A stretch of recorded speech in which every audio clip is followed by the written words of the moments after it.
Le distilbène est un œstrogène de synthèse découvert en 1938 par le docteur Charles Dodds. Il est rapidement prescrit aux femmes enceintes pour prévenir les fausses couches sur la base d'une hypothèse biologique jamais validée scientifiquement. À l'époque, aucun cadre réglementaire n'imposait une autorisation de mise sur le marché, ni des essais cliniques rigoureux.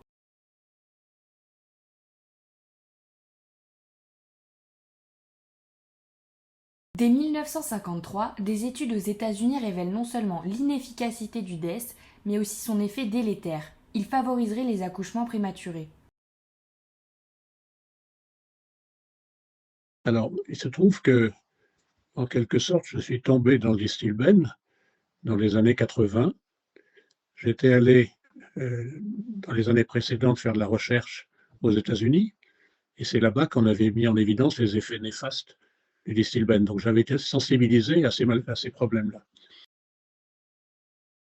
Vous êtes victime d'un médicament et il faut le rappeler, ça ne servait à rien. En 1953, les Américains ont montré que ça ne servait à rien.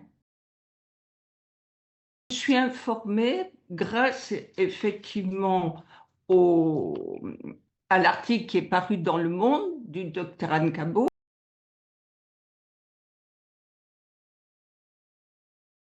Le véritable tournant a lieu en 1971. Des cas de cancer très rares, adénocarcinome à cellules claires, apparaissent chez des jeunes filles exposées in utero.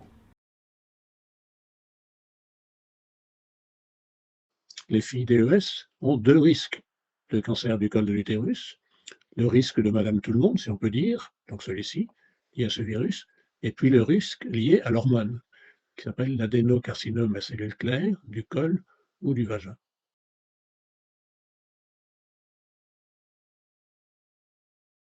Les États-Unis réagissent immédiatement en interdisant son usage. En Europe, les interdictions se multiplient. En France, il faudra attendre 1977 pour que le Vidal mentionne enfin une contre-indication claire malgré les alertes scientifiques antérieures. Ce scandale sanitaire majeur a mis en évidence l'absence de mécanismes de régulation efficaces à cette époque et soulève des enjeux cruciaux de vigilance scientifique et de responsabilité des autorités de santé.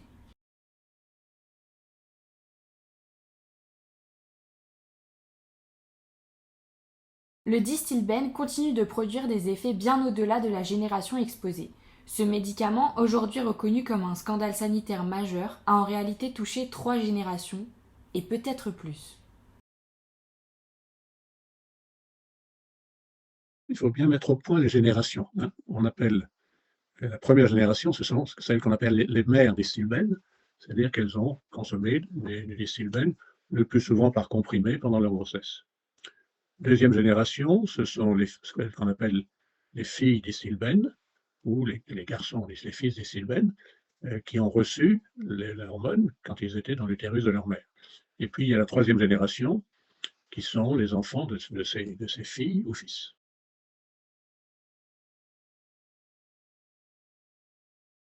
On estime leur nombre à environ 200 000 en France. Si les effets semblent modérés, des études montrent tout de même une augmentation significative des cancers du sein de l'ordre de 35%.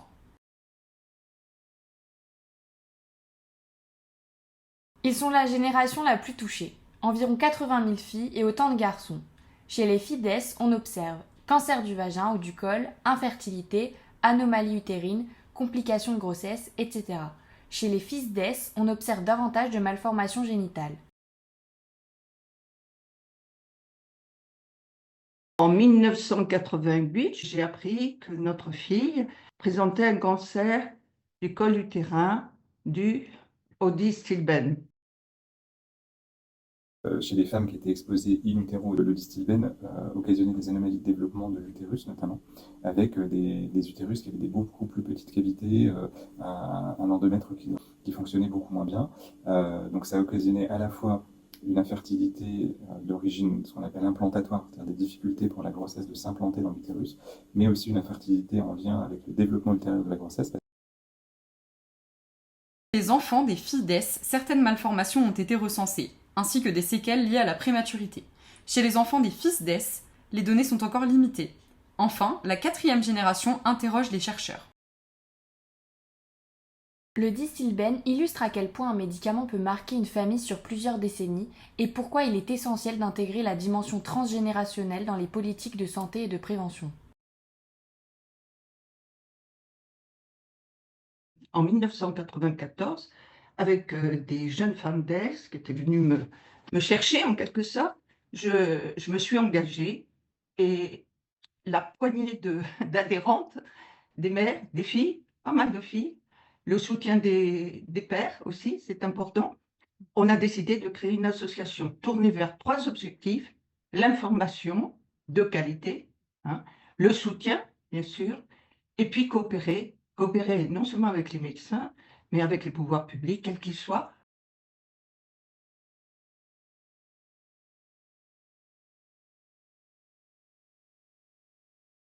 Le scandale du Distilbène a mené à un contentieux emblématique qui a marqué le droit de la responsabilité civile, mais aussi à un combat politique de longue haleine, porté notamment par le sénateur Jean-Pierre Sueur.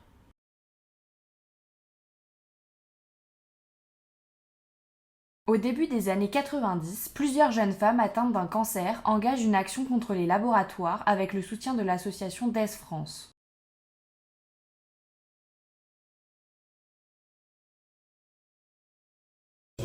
Cette affaire du Distilbène est très importante. Pourquoi ?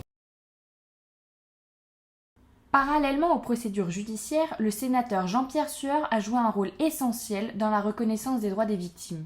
Sensibilisé par Anne Levadou, présidente du réseau DES France, il propose en juillet 2004 un amendement visant à reconnaître aux femmes enceintes exposées au Distilbène un congé maternité spécifique dès le premier jour de leur arrêt de travail, compte tenu de la pathologie de leur grossesse.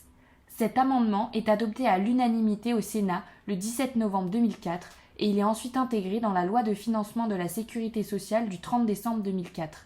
Il s'agit d'une avancée symbolique.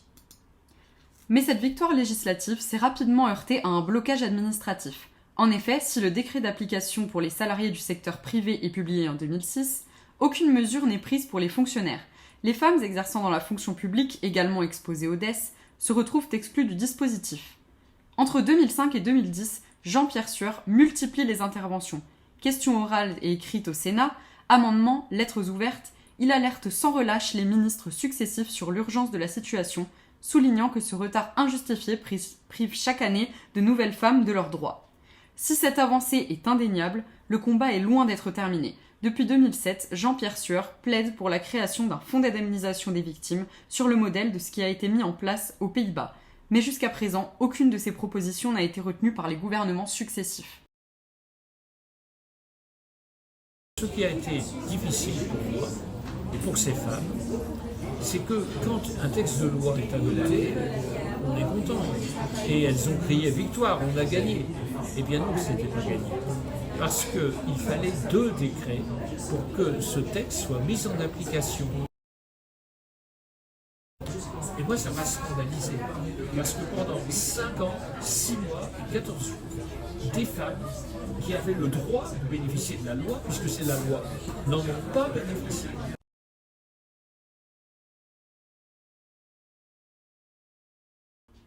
Ce scandale sanitaire va profondément faire évoluer le droit de la responsabilité civile. La première difficulté rencontrée par les FIDES engagées dans une procédure judiciaire résidait dans l'absence, en droit français, d'une reconnaissance de leur qualité de victime. En effet, dans le cas d'une exposition in utero à un médicament toxique, le lien contractuel avec le laboratoire existait entre ce dernier et la mère, et non avec l'enfant, qui en subissait pourtant directement les préjudices. C'est donc dans un jugement rendu le 24 mai 2002 par le tribunal de grande instance de Nanterre que seront reconnus comme victimes les enfants exposés in utero.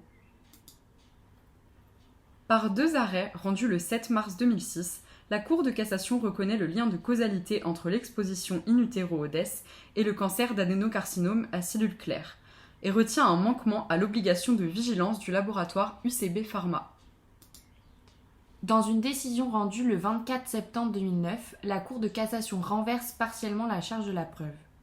Lorsqu'une expertise établit l'exposition au DES, ce sont désormais les laboratoires qui doivent prouver que leur produit n'est pas en cause, même en l'absence de documents prouvant quel médicament a été pris par la mère. La décision rendue par la Cour d'appel de Versailles le 9 juin 2011 marque un tournant car c'est la première fois qu'une juridiction se prononce sur le fond d'un dossier Distilbène touchant à la 3e génération. Elle reconnaît le laboratoire responsable.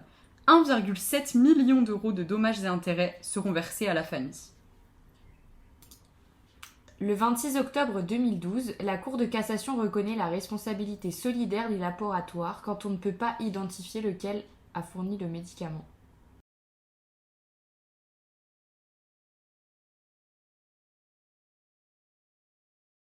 Aux États-Unis, face à l'incapacité d'identifier le fabricant, la justice invente la théorie du market share liability, qui permet de répartir la responsabilité entre les laboratoires en fonction de leur part de marché. Aux Pays-Bas, les victimes sont indemnisées depuis 2007 par un fonds d'indemnisation collectif. L'histoire du Distilbène, quand elle a éclaté en même temps que le sang contaminé. Et donc, on parlait pas du Distilbène, ça concernait que 80 000 filles. Il y avait moins de morts. Mais c'est vrai que quand il y a le Mediator qui est reconnu tout de suite par les plus hautes autorités de l'État, les filles Distilbène disent « et nous ?» Quand il y a un fonds d'indemnisation pour les victimes de la dépakine, qui est tout à fait mérité, les filles Distilbène disent « et nous ?»